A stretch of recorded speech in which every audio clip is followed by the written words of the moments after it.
네, 여러분 안녕하세요. 8주차 수업을 시작해 볼까 합니다.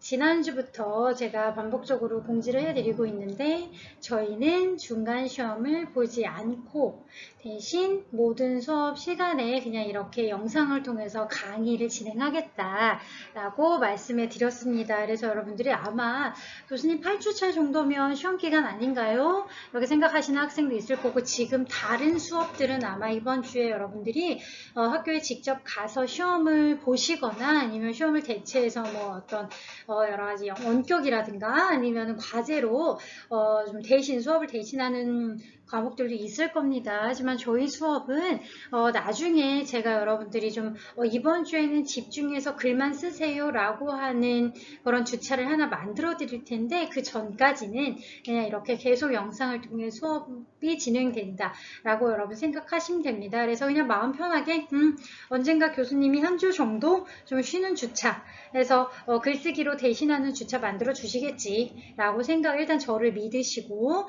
여러분 그냥 제가 만약에 그 주차에 영상을 업로드 해드리면 그냥 영상 보시고 그 영상과 관련된 간단한 과제를 제가 매주 수행과제다 라고 하는 명목으로 내드리고 있잖아요. 그거 수행하시면 됩니다. 크게 헷갈리지 않죠. 자, 그래서 여러분 계속 진행을 하면 되는데 제가 우리 이제 두 번째 글쓰기 실습 첫 번째 노래의 스토리텔링 실습 말고 그 다음부터 진행되는 두 번째 글쓰기 실습 단계를 지금 매 단계 같이 거치고 있는데 그리고 완성될 때까지는 조금 부지런하게 매주 한 주도 놓치지 말고 매주 좀 연결성 있게 진행을 해야 여러분들이 완성도 있는 글이 나올 듯해요. 제가 굳이 중간에 휴강하는 주체 없이 그냥 계속 수업을 유지하고 있습니다. 여러분 그래서 완성될 때까지는 그냥 쭉 같이 이 호흡으로 계속 강의 나간다라고 생각을 하시면 됩니다. 두 번째 글쓰기 실습 첫 단계로 토템 잡기. 그래서 이번에 토템 글쓰기다 라고 말씀을 이제 그렇게 우리가 크게 우리들끼리는 그렇게 부르자 라고 했는데 토템 글쓰기 해서 토템도 잡았죠. 여러분 아마 다 토템 잡아 오셨을 텐데 그리고 제가 대표적으로 이런 식으로 토템을 잡는다 라고 하는 토템 예시들도 같이 수업 시간에 했고 토템에서 중심 소재, 중심 단어죠. 핵심어, 영어로 키워드죠. 키워드 단어를 뽑아내는 방법도 같이 공부했습니다. 제가 그 과정 공부하면서 여러분들한테 절대 모호하고 막연하고 관념적으로 하면 안 된다. 구체적으로.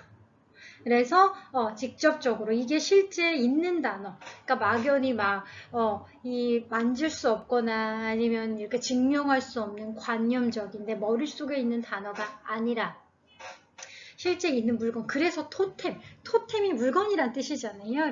그래서 저희가 이제 이름을 토템 글쓰기다라고 붙이는 건데 그래서 구체적인 단어를 뽑아와서 브레인스토밍 하는 것까지 지난 시간에 했고 그래서 여러분들 학우 중에서 좀 대표적으로 너무 예쁘게 잘 손글씨를 통해서 브레인스토밍 해온 거 받아서 제가 그걸로 여러분 예시 또 하나 같이 봤죠. 실제로 수원대학교 학생 중에서 어떤 학생이 성의 있게 작성해서 주신 토템으로 제가 이제 거기다 이름은 공개하지 않고 여러분 예시를 통해서 같이 봤습니다. 그래서 그 학생 토템 보다 보면은 정말 재료제는 많지만 그 이강 강의록 제가 계속 처음 이제 그 보면 3강 강의록이죠. 3강 강의록 계속 여러분 보면서 해라 라고 제가 말씀드렸는데 아직 우리가 지난주에 제가 올려드렸던 강의록 다 끝내지 않았는데 지금도 그 강의록 그냥 계속 들고 보시면 됩니다.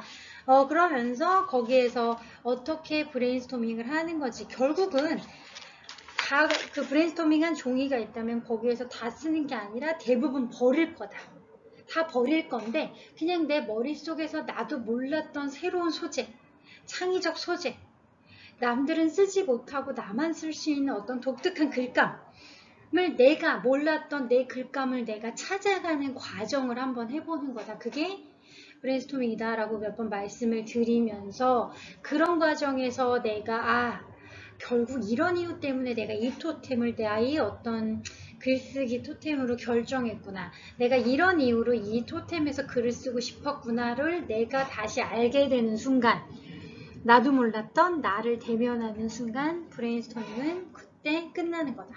그래서 지금 제가 지난주에는 여러분과 같이 수업을 해야 해서 한 페이지짜리 브레인스토밍을 보여드렸지만 어떤 학생은 2페이지, 3페이지까지도 정말 많이, 아니면 아예 A4가 아니라 더 큰 종이에다가 막 제가 그 학생 거는 이미지를 한 페이지지만 이렇게 막 크게 확대해서 봐야 될 만큼 굉장히 꼼꼼하게 쓴 학생도 있으시더라고요. 그래서 그만큼 여러분 과제하느라고 수고 많이 하셨습니다. 그리고 또 지난주에 브레인스토밍 다음 단계도 진행을 했죠. 뭐였어요? 그쵸, 여러분? 제목 쓰기였죠. 그래서 여러분 글의 제목을 한번 붙여보세요. 제목을 보다 보면은 여러분이 어떤 감각을 가지고 있고 어떤 발상을 하는 사람이고 또 글이 어떤 내용인지 전반적인 걸 다 눈치챌 수 있다. 제목이 그만큼 중요하다. 그래서 여러분들도 살면서 영화 제목, 소설 제목, 텔레비전 드라마 제목, 뭐 만화 제목, 노래 제목, 아니면 이렇게 그냥 물건 제목. 우리 뭐 물건을 살 때 마트라든가 편의점 가서 물건 살 때도 죄다 이름이 있는 것을. 그만큼 이름 자체는 그 실존과 존재를 증명할 때 핵심적으로 우리 이미지에 각인되는 하나의 뭐 선입견 같은 거죠. 그래서 그만큼 중요하다. 그리고 제가 나중에 여러분 자기소개서 같은 글을 이제 여러분 이제 4학년 되거나 할 때 회사에 쓸 때도 소제목을 다 1번 문화, 성장과정과 자신의 장단점에 대해 쓰세요. 라고 하는 막연한 1번 문항이라 하더라도 나에 대한 이야기를 쓸 때 딱 떨어지게 호기심이 많고 뭔가 도전적인 아이, 뭔가 이렇게 제목만으로도 앞으로 이 글을 꼼꼼히 읽지 않더라도 이 글을 쓴 사람은 어떤 사람이구나를 눈치챌 수 있도록 그렇게 제목을 잘 붙이는 게 여러분 경쟁력에 있어서 너무 중요하다라는 말을 지난 시간에 했습니다. 그래서 지난주 과제는 그거죠. 여러분 글이 나중에 완성될 즈음에 여러분이 물론 글을 써나가는 과정에서 제목이 바뀔 수도 있는데 이번에 한번 그래도 생각을 해보면서 가제를 붙여보자. 여러분 글에 가제를 붙이는 게 지난주 과제였습니다. 그리고 가제를 붙였을 때 그 제목의 기능적인 부분과 아니면 감상적인 부분이 얼마나 잘 드러나는지 그것도 한번 스스로 평가를 해보자. 그래서 여러분들이 1번 문항이 아마 여러분 글의 가제가 뭡니까? 이제 복수응답 가능하다. 여러 개 붙여도 된다. 그래서 여러분 여러 개 붙이셨을 거고 두 번째, 세 번째가 기능적인 거. 그리고 마지막에 4번 문제가 하이라이트였죠. 제가 쓴 그 짧은 소설, 사실은 뭐 소설이다라고 하기에도 너무 조악한데 그 짧은 글에 여러분들이 만약에 제목 좋은 아이디어가 좀 붙여주세요 라고 하는 게 제 부탁이자 여러분 한번 연습을 해보는 거지. 이렇게 남이 쓴 글인데 남의 쓴 글에도 제목 붙이기가 이렇게 어려운데 여러분 쓴 글에는 정말 더 내가 썼기 때문에 더 많은 애정이 들어가 있어서 어렵겠지만 그래서 거기까지 진행을 했습니다. 그래서 여러분 잘 따라서 수업을 진행하셨을 거라고 생각하고 제가 이 영상을 지금 이 8주차 영상을 만드는 시점에서는 아직 여러분들 과제가 마감이 되지 않았기 때문에 제가 지금은 여러분들이 제 글에 고양이 나오는 글에 어떤 제목을 붙여주셨는지 아직은 확인하지 못하는데 이제 여러분 과제가 마감될 즈음만 기다리고 있습니다. 여러분이 얼마나 다양하고 재밌는 제목 잘 붙여주셨을지 기대가 됩니다. 자, 그러면 일단 거기까지 하고 지난주 올려드렸던 강의록에서 다 하지 못했던 게 하나 있습니다. 바로 제가 뒤에 알아두면 도움되는 4페이지죠. 글쓰기 개념에서 설명과 묘사에 대한 거 다 못했는데 오늘 요거 좀 마무리를 할 겁니다. 도대체 설명이 뭐고 묘사가 뭔지에 대해서 마무리 좀 하면서 새로운 강의로 제가 이 영상 업로드 해드릴 때 아마 강의로 그 다음 강의록도 업로드 해드릴 같이 어떻게 쓸 것인가 또 같이 올려드릴 건데 이거 보면서 새로운 강의로 요거 설명과 묘사 마무리하고 2차 시부터는 좀 새로운 강의록으로 나가도록 할게요. 근데 이게 생각해봤더니 아직 1차 시 걸 다 못했 1차 시에서는 지난주 강의록을 못했더라고요. 그래서 1차 시에서는 설명과 묘사 마무리해서 나가도록 하겠습니다. 4페이지 좀 보시면 되는데 여러분 퀴즈가 있어. 설명과 묘사의 가장 큰 차이점이 뭘까요? 우리가 글을 쓰는 방식은 크게 이제 4가지로 나뉩니다. 그래서 뭔가 서사, 논술, 설명, 묘사 이렇게 글 쓰는 방식을 크게 네 가지로 나눌 수가 있는데 그 중에 우리가 이번 시간에는 설명과 묘사의 차이점에 대해서 공부를 할 겁니다. 요거는 뭐냐면 일단 여러분 한번 머릿속으로 떠올려봐. 그는 매우 그로테스크하고 흉측하게 생겼지만 슬픈 분위기를 자아내는 묘한 구석이 있었다. 그러면 지금 여기서 묘사하고 있는 얘를 머릿속에 떠올려봐. 떠올렸어? 여러분 뭐가 떠올랐어? 여러분이 떠오른 이미지. 자, 다시 퀴즈. 지금 이 강의를 듣고 있는 학생이 40명입니다. 40명 정도 되는 학생들이 지금 제가 그는 매우 그로테스크하고 흉측하게 생겼지만 슬픈 분위기를 자아내는 묘한 구석이 있었다 라고 말했을 때 다 같은 이미지를 떠올렸을까? 다른 이미지를 떠올렸을까요? 그쵸? 다른 이미지를 떠올렸겠죠. 그렇다면 이 문장은 설명일까요? 묘사일까요? 그로테스크하고 흉측하게 생겼지만 슬픈 분위기를 자아내는 묘한 구석이 있었다. 제가 이렇게 설명했을 때 떠오를 수 있는 이미지를 몇 개 가져왔어.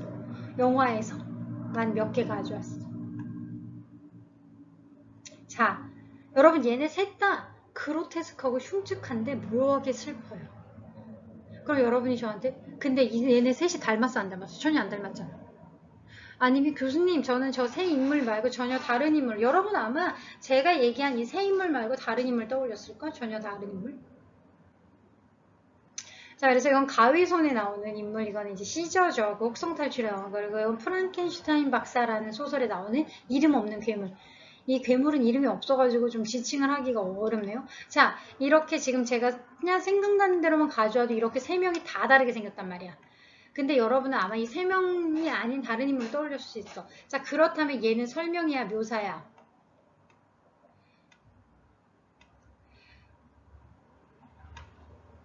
그로테스크하고 흉측하게 생겼지만 슬픈 분위기. 그렇지, 얘는 여러분 묘사가 아니라 설명입니다.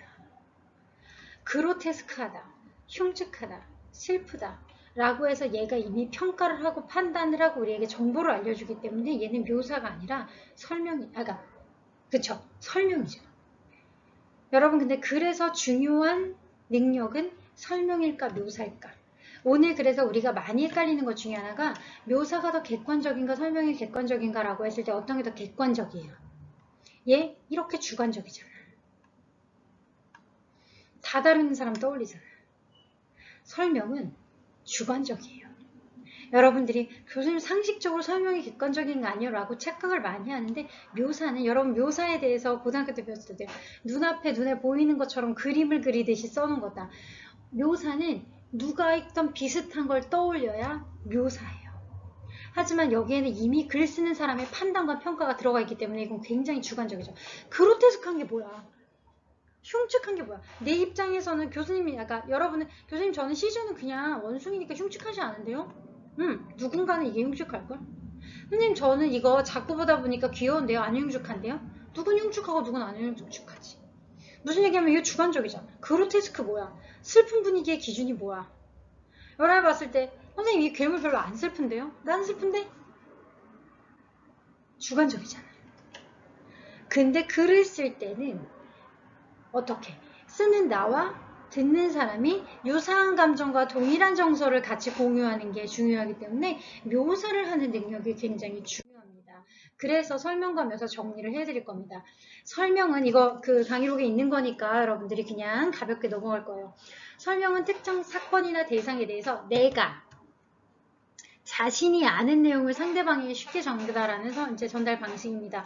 설명의 방식은 정의, 비교, 대조, 분류, 분석, 예시, 인용 같은 것들. 여러분들이 요거는 뭐다 라고 정의를 내리거나 얘랑 얘 A와 B를 비교하거나 아니면 A와 B를 대조하거나 아니면 A와 B를 분류하거나 아니면 A의 내용을 분석하거나 아니면 이거 A를 대신할 수 있는 어떤 B를 가져와서 예시를 대거나 아니면 뭔가 전혀 새로운 것들을 인용하거나 이런 방식들은 다 설명에 해당됩니다. 동일한 내용을 설명할 때도 다양한 방법이 가능합니다. 이런 방법들을 우리가 다 설명의 방법이다라고 얘기를 하는데 묘사는 뭐냐? 묘사와 설명의 정의가 조금 다를 수 있겠죠.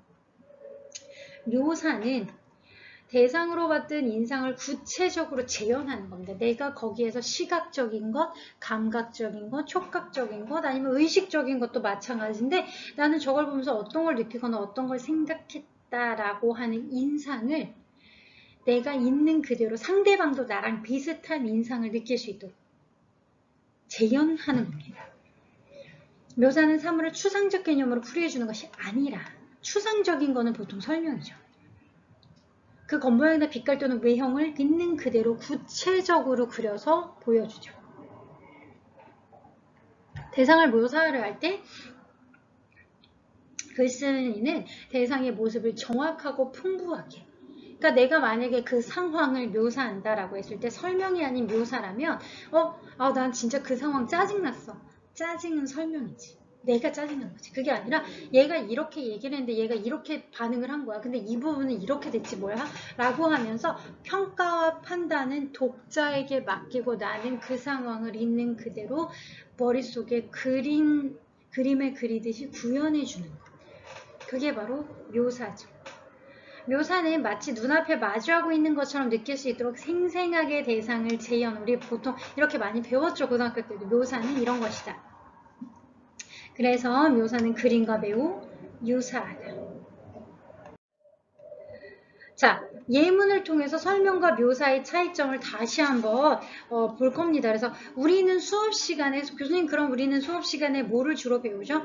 설명과 묘사의 차이점을 인식하는 게 중요한데 그 중에서도 우리가 보통 글을 쓸 때는 여러분들이 뭔가를 가르치는 사람 입장이라든가 새로운 사실을 발견하게 되거나 아니면 뭐 과학자나 역사학자처럼 과거의 역사적인 새로운 사실을 발견했어. 과학자처럼 새로운 이론을 증명해냈어. 라고 하면 그거는 그러니까 논문은 사실은 설명이에요.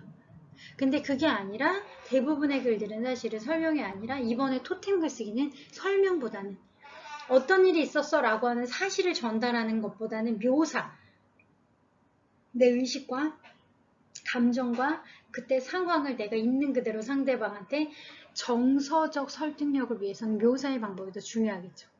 자, 그러면 예문을 보면서 묘사와 설명을 다시 한번 정리를 해드리도록 하겠습니다. 한번 읽어보세요. 여자의 머리는 검고 윤기가 자르랬다. 산발로 늘어뜨린 검은 머리채는 얼굴을 거의 감싸고 있었다. 비둘기알을 오똑하게 세워놓은 듯한 하얗고 갸름한 얼굴의 위쪽에는 숱이 많지도 않은 눈썹이 그려붙인 듯하였다. 그 아래에서는 은은히 반짝이는 눈동자가 자리 잡고 있었다. 빚어붙인 듯한 코는 얼굴 전체 모습의 균형을 깨트리지 않으려는 듯 조심스럽게 뻗어 있었다. 가끔 닫은 두 입술은 엷은 핑크빛을 띄었는데 그 사이로 가끔 하얀 이가 쭉 곱게 드러나 보였다. 여러분 이거 머릿속으로 이 여자 어떤 여자인지 그려져 안 그려져? 이렇게 생겼겠구나 저렇게 생겼겠구나. 이거 묘사인지 설명인지 여러분 일단 요거 잘 기억하고 계세요. 여러분 교재에 있는 내용이니까 교재로 보셔도 됩니다. 자 그럼 첫 번째 예문이었어요. 그럼 두 번째 예문이랑 얘를 비교하면서 어떻게 다른지. 평상시에 여러분 설명이 더 좋은 글쓰기예요. 묘사가 더 좋은 글쓰기예요가 아니라 필요에 따라 목적에 따라 여러분들이 이게 설명인지 묘사인지를 구분할 수 있으면 돼요. 그 여자의 얼굴은 매우 아름답고 매력적이었다. 더구나 그 아름다움과 매력이 전형적인 동양미의 극치를 이룬다고 할 만했다. 산발로 길게 늘어뜨린 검고 윤이 자르르한 머리, 비둘기알을 오똑하게 세워놓은 듯한 하얗고 갸름한 얼굴은 은근한 동양적 아름다움과 매혹을 자아내게 한다. 숱이 적지도 않고 많지도 않은 그려붙인 듯한 눈썹과 그 아래 은은히 반짝이는 검은 눈동자도 동양미의 요소임은 말할 것도 없다. 핑크빛을 띤 앵두 같은 입술하며 그 사이로 드러나는 하얀 이들도 그런 것을 한층 더하였다. 이게 2번 예문이에요. 둘 중에 하나는 묘사고 둘 중에 하나는 설명이야. 자, 어떤 게 묘사고 어떤 게 설명일까요? 2분의 1 확률이니까 여러분 맞춰보세요. 두구두구두구두구 이런 거 해줘야 되나? 자, 두구두구. 그쵸? 1번이 묘사고 예문 2번이 설명이에요. 왜요?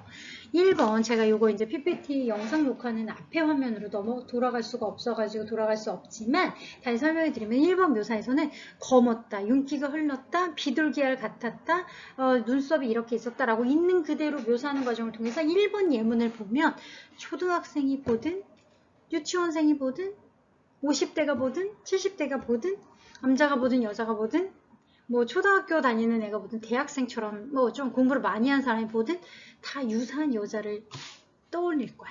근데 여러분 두 번째 예문 한번 보세요. 두 번째 예문은 이렇게 어려워. 아니 아름답고 매력적이라고 이미 얘가 이 여자는 아름답고 여러분 1번 예문 보면서 여러분이 스스로 이 여자 얼굴이 좀 예쁜 얼굴이구나 라고 평가하거나 여러분 스스로 미뤄 짐작할 수는 있지만 이거는 주관적으로 글쓴이가 평가해 주는 건 아니죠. 근데 이번에서는 굉장히 설명은 이만큼 주관적이에요. 독단적이야. 쉽게 얘기하면. 그리고 묘사가 훨씬 객관적이죠. 아름답고 매력적이라고 얘는 이미 설명하고 있어. 더구나 그 아름다움과 매력이 여러분 이거 동양미의 극치라는데 이거 유치원생이라든가 아니면 초등학생한테 동양미가 있구나. 그러면 얘는 동양미가 뭐지? 동양미와 서양미는 우리가 사실 동양과 서양은 실제하는 나라나 이런 게 아니잖아요. 그냥 머릿속으로 막연히 이미지가 구축이 돼야 동양적이다라고 했을 때 이미지가 있는 거지. 그냥 이걸 뭐 이런 정보나 지식이 없는 초등학생한테 동양미가 흘러라고 하면 얘는 알 턱이 없지. 그러니까 이거는 훨씬 더 설명적이죠. 그리고 동양 매혹? 여러분 뭐에 매혹돼? 뭐 여러분을 매혹시키는 매혹이란 단어 너무 주관적이지. 이거는 사실 설득력이 좀 떨어져요. 왜냐면 나를 매혹하게 사실 나는 여자한테 매혹이 되지도 않을 뿐더러 사람이 어떻게 생기느냐에 따라서 딱히 매혹적이다라고 표현을 그러니까 나는 그런 감정을 잘 못 느끼는데 가령 나 같은 사람이 있을 수도 있잖아. 그리고 뭐 이런 멋을 더하였대. 멋있다라고 이런 것들. 그래서 지금 이 예문 2번은 설명입니다. 그리고 설명은 굉장히 개인적인 판단과 해석 견해가 들어가기 때문에 주관적이죠. 그래서 좀 더 강요적이야. 이건 예쁜 거야 라고 계속 강요해 주는 거야. 근데 아까 1번 예문 다시 떠올려 보시면 알겠지만 예쁜 거야가 아니라 그냥 있는 그대로 이렇게 생긴 여자야를 그려주는 과정을 통해서 여자가 예쁜 건지 아닌 건지는 이제 알아서 평가와 판단을 하도록 해주죠. 자, 그게 바로 1번 예문은 묘사입니다. 그래서 초등학생이 보든 아니면 글씨만 읽을 수 있다면 누가 보든 비슷한 사람을 떠올릴 수 있도록 하는 거. 묘사가 훨씬 객관적이고 있는 그대로 해서 판단이라든가 강요가 없죠.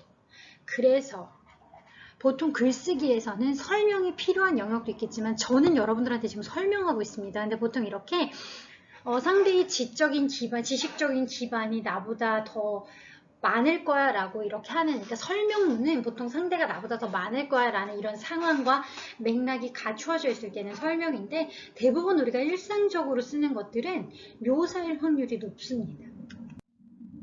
그래서 오늘 묘사에 대해서 좀 다시 설명을 해드릴 건데 실용적 묘사와 심미적 묘사로 묘사는 나눕니다. 그럼 여러분들이 실용적 묘사를 보통 우리가 여러분들 설명적 묘사다라고 하는데 가령 그거지. 수원대학교에 오는 방법을 좀 알려주세요 라고 하면 수원역부터 수원대학교까지 오는 방법을 알려주세요 라고 하면 여러분들이 수원역에 내려서 몇 번 출구를 나와서 거기 출구 앞에 가면은 버스 뭔가 집합소라고 해야 되나? 이런 버스 그러니까 버스들이 모여있는 버스 정류장이 있는데 거기 몇 번 표지판 앞에 서 있으면 뭐 700번이었나? 그래서 700번 버스가 온다. 근데 뭐 15분 배차 간격인데 이제 서 있으면 그게 어디를 지나쳐서 수원대역 앞에 700-2번이었나? 그렇죠. 역 앞에 내려준다. 그러면 여러분들이 거기에서 수원대 정문으로 들어와서 이렇게 오다 보면은 뭐 어떤 강의실이 있고 뭐 이런 식으로 자, 교수님 이건 설명인데요. 묘사죠. 왜? 이거 어저께 내가 되게 맛있는 맛빵집 유명한 빵집이 있어서 가서 먹었는데 막 줄을 엄청 오래 서서 먹을 수밖에 없었어요. 그러니까 여러분들이 막 교수님 무슨 맛이에요? 저도 가보고 싶었는데 못 갔어요. 막 말씀해주세요 라고 하면 제가 첫 맛은 어땠고 그래서 이제 버터 향이 강했는데 빵이 좀 포실포실했고 하지만 그 안에 은근히 배어있는 어떤 단팥의 향이라든가 으깨지 않은 통 단팥이 씹힐 때의 식감이 좋았다거나 이렇게 내가 지금 미각을 묘사해 주는 거잖아요. 근데 여러분들은 보통 교수님 설명해 주세요. 어떻게 오는 건지 여기서부터 여기까지 어떻게 가는 건지 설명해 주세요. 무슨 맛인지 설명해 주세요. 우리는 설명이란 말을 입에 달고 있기 때문에 보통 설명해 주는 걸로 많이 착각하지만 그런 것들은 다 묘사입니다. 미각을 묘사하고 길을 보면서 몇 번 출구로 나오면 뭐가 있다라고 하면서 시각을 묘사하는 거죠. 근데 이런 것들을 그래도 설명적 묘사, 정보를 전달하는 묘사다라고 얘기합니다. 그래서 일상적으로 우리가 설명을 하는 경우는 거의 없어.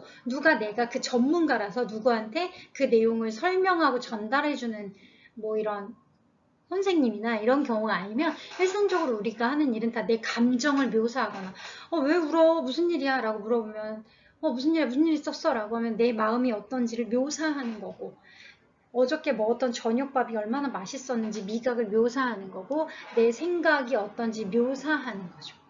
결국 우리가 글을 쓰는 능력은 글 쓰는 능력 이꼴 묘사력 얼마나 내가 내 마음 그리고 묘사를 잘했을 때 상대방한테 설득력 있게 묘사를 잘했을 때 좀 그 글도 내가 상대한테 우기거나 이건 무조건 예쁜가 예쁜가 여러분이 만약에 그래서 이 빵은 맛있었다 라고 하는 글이 있고 아니면 있는 글 이건 설명이야. 맛있었다는 평가와 판단을 해버린 거니까 설명인데 어떤 글에서는 아까처럼 껍데기는 바삭하게 잘 구워졌지만 안에 뭐 그러니까 처음에 겹겹이 나오는 버터와 아니면 이런 그 빵의 층들이 하나하나 다양한 이제 뭐 나를 혀를 자극하면서 이렇게 막 맛을 묘사해줘. 그럼 다 읽고 났을 때 어떤 빵이 더 맛있다고 기억이 남겠어? 무조건 이 빵은 맛있었어 라고 우기는 것보다는 하나하나 그 미감을 설명해 주는 게 훨씬 여러분 맛있었다의 설득력을 갖는 거죠.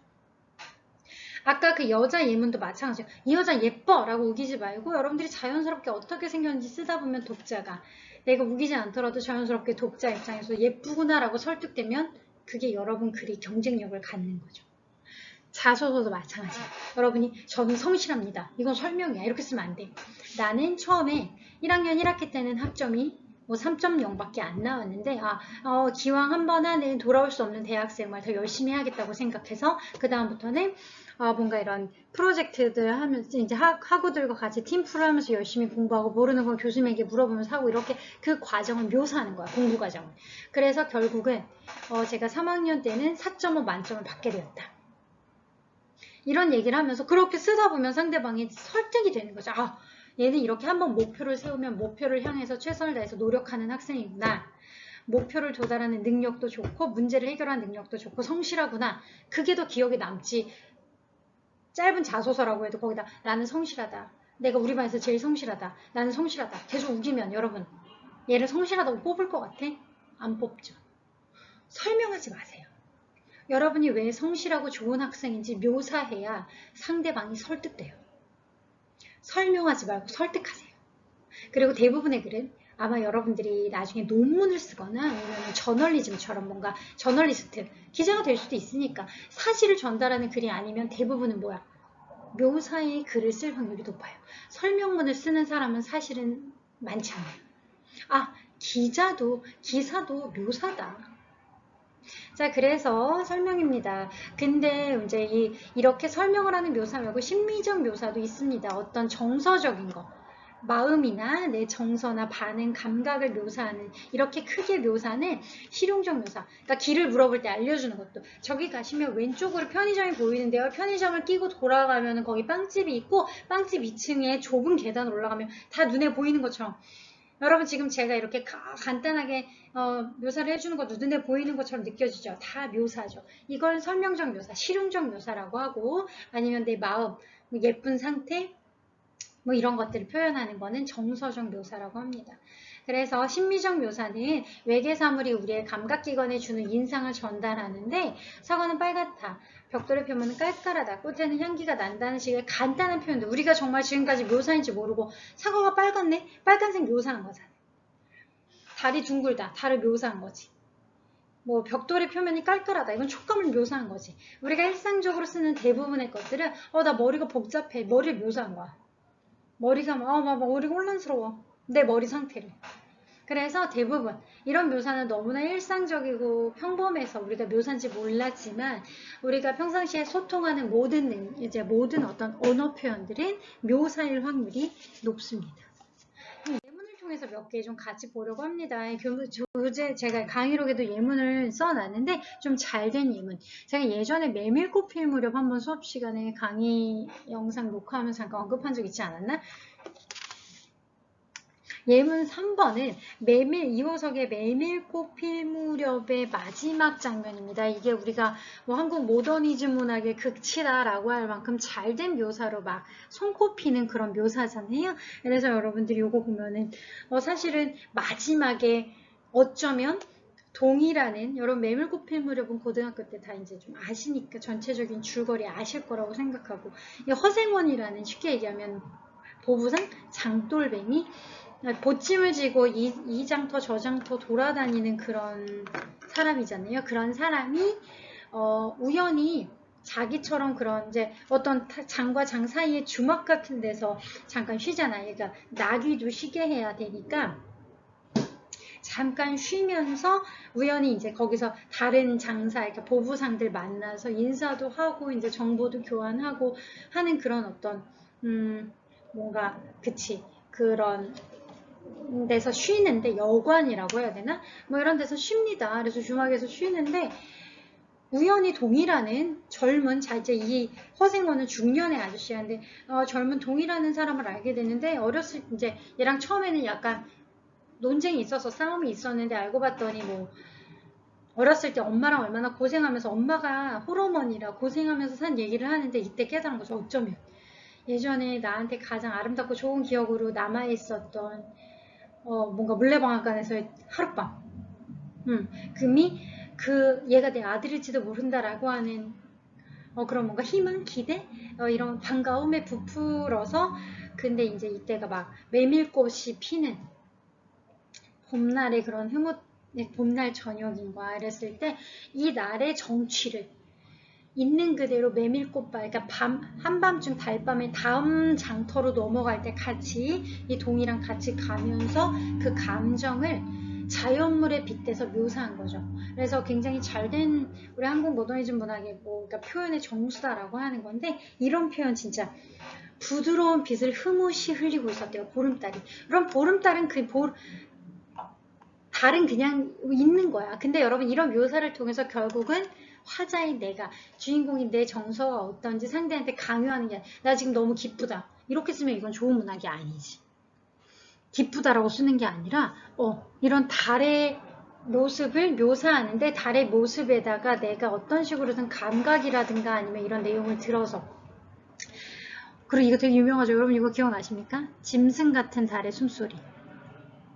공감각적 심상이다라고 해서 달이면 시각인데 숨소리니까 청각이죠. 두 가지 감각이 맞는 걸 우리가 공감각적 심상이다 얘기하잖아요. 그래서 짐승 같은 경우 그만큼 달이 어떻다. 여러분 그냥 달이 밝고 크게 떠 있다 라고 하는 것과 달이 너무 짐승 같은 그러니까 달이 숨을 쉬는 것처럼 나한테 가깝고 크게 있다라고 하는 감각은 다른 거죠.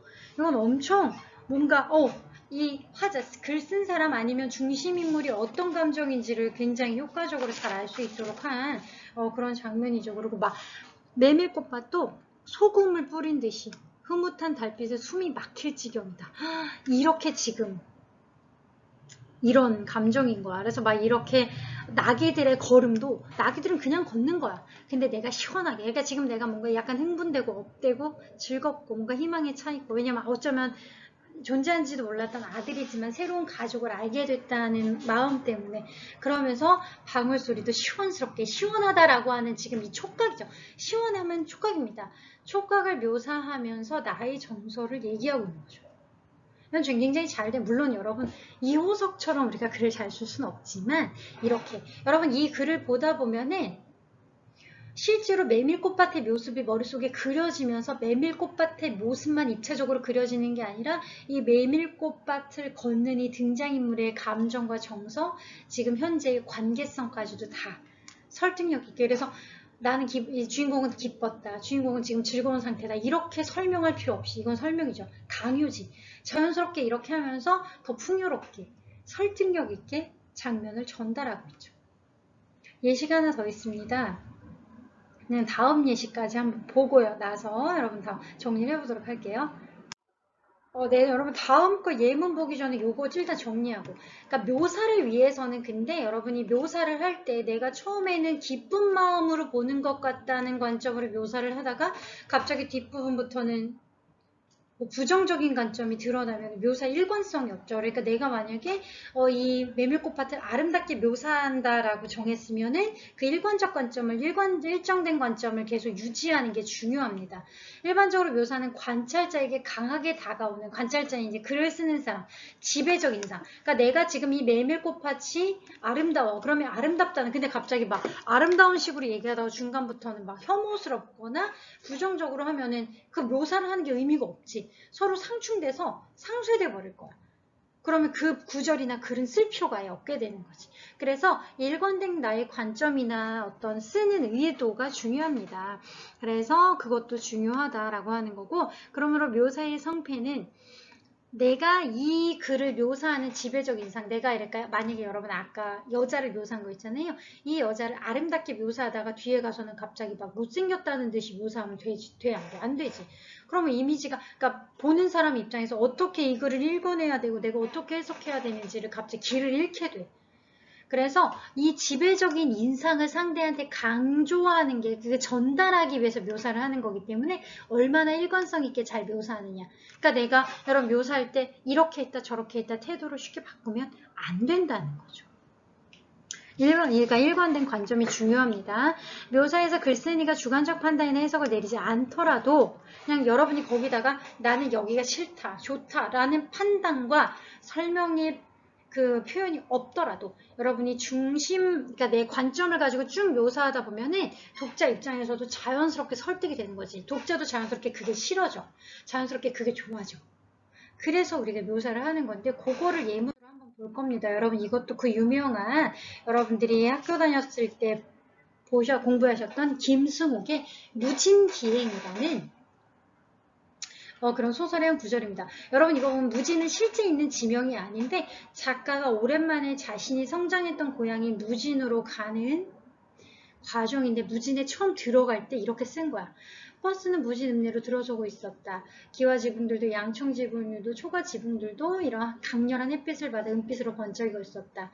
철강소에서 들리는 쇠망치 소리, 어디선가 분뇨 냄새, 병원 앞을 달리던 크레졸 냄새, 이거 쇠망치 소리, 제가 이 감각만 이렇게 햇볕, 뭐 시각, 청각, 촉각 뭐 이런 것들 우리가 이제 그 감각이라고 하잖아요. 촉각, 후각, 미각, 공감각 이렇게 감각만 밑줄을 치면 느려 빠진 유행가가 흘러나왔다. 거리는 텅 비어 있었고 사람들은 처마 밑 그늘에 쭈그리고 앉아 있었다.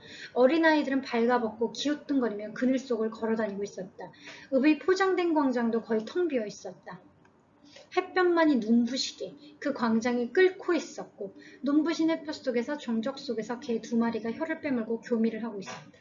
자 여러분 요것만 봐도 여러분 주인공이 무진 좋아하는 것 같아 싫어하는 것 같아? 누가 봐도 싫어하는 것 같죠. 그치 여러분이 무진이 실제하는 지명이 아니니까. 왜냐면 그냥 뭔가 느려 빠졌고 다 유행에 뒤처져 있고 생기는 하나도 없고 여러분 하물며 아이들이 여러분이 만약에 기분이 좋거나 지금 내 마음이 좋으면 귀엽게 아이들은 제대로 옷도 갖춰 입지 못했지만 해맑게 뛰어다닌다라고 묘사하겠지만 여기서는 이 화자는 어린아이들은 발가벗고 기웃뚱거리며 마치 여러분 그 진격의 거인에 나오는 그 거인들처럼 옷도 안 입고 미개하게 발가벗고 기웃뚱거리는 그러니까 지금 전반적으로 무진이 싫은 거라는 일관된 관점이 이 묘사. 근데 이 무진이라는 배경은 무진기행에서 가상의 지명이지만 이 공간은 굉장히 중요하기 때문에 소설을 시작하는 이 장면에서 화자가 무진을 어떻게 생각하는지 어떻게 묘사하는지는 굉장히 중요한 정보예요. 그래서 제가 아까 오감이라고 했잖아요. 오감, 뭐 촉각, 미각, 시각, 후각, 청각에다가 2가지를 합하면 공감각. 그럼 6개까지 감각. 이 오감을 다양하게 활용해서 많은 독자도 사실 여러분도 그럼 이 글을 읽고 이 무진기행의 소설을 읽다 보면 무진이 싫구나. 여러분은 싫어하지 않아도 적어도 이 화자가 무진을 어떻게 생각하는가에 대한 정보를 파악하고 글을 읽기 시작하는 거죠. 이 공간을 묘사했잖아요. 무진으로 처음 들어가고 오랜만에 무진에 진입하는 공간을 묘사했는데 무진을 이 사람이 얼마나 꺼려하고 고향에 오랜만에 가는데 고향에 가기 싫어하는구나를 우리가 알 수 있죠. 이해하시죠? 묘사는 이렇게 하는 겁니다. 그래서 이게 잘된 묘사인데 예문 5번도 우리 교재에 있는데 제가 이 PPT 영상에서는 좀 삭제를 했습니다. 여러분 한번 읽어보세요. 이 5번도 이 뭐 차가운 밥 마지막에 영달이 어떻게 명달의 감정과 느낌을 실제로 겨울이 차갑다는 게 아니라 이 차가운 겨울을 묘사하는 걸 통해서 주인공인 영달의 마음을 묘사해 주죠. 그리고 요 묘사 연습 문제가 있습니다. 요거는 지금 하진 않을 거고 여러분들이 한번 다양하게 여러분들의 마음과 상황을 묘사해서 요거 과제에 란에다가 제가 업로드 해드렸는데 어떤 바람이 어떻게 지나간다. 주룩주룩 쏟아지는 비가 온 세상 어떻게 질펀이 적시고 있다. 여러분들 자유롭게 상상력을 발휘해서 묘사해보세요. 묘사하다 보면 여러분들이 실제로 바람은 감정이 없어. 바람은 그냥 이제 무정물이야. 근데 여러분들이 유정물인 사람인 여러분들이 어떤 바람, 칼날같이 차가운 바람이 하면 여러분들 지금 마음이나 지금 이 상황이나 여러분들이 이 묘사가 지금 약간 그런 부정적인 심리를 묘사하는 거지. 여러분들의 발상과 아이디어, 여러분들의 다양한 감각을 활용해서 재미있게 한번 요거 채워보세요. 이게 이번 주 과제 중에 첫 번째 과제입니다. 자, 그렇게 해서 여러분들 3강 강의록 다 마무리를 했습니다. 여기까지가 3강 강의록이고 제가 새로 오늘 4강 강의록 업로드 해드릴 건데 1차 시 영상은 여기까지 하고 여러분 2차 시 영상에서는 4강 강의록으로 계속 나가도록 하겠습니다. 그래서 여러분 잠깐 쉬었다 오셔도 되고 바로 이어서 4강 강의록으로 2차 시 영상 보셔도 좋습니다. 그러면 여러분 이제 3강은 이렇게 마무리를 하고 설명과 묘사 연습 문제는 여러분 과제로 맡겨 놓도록 하겠습니다.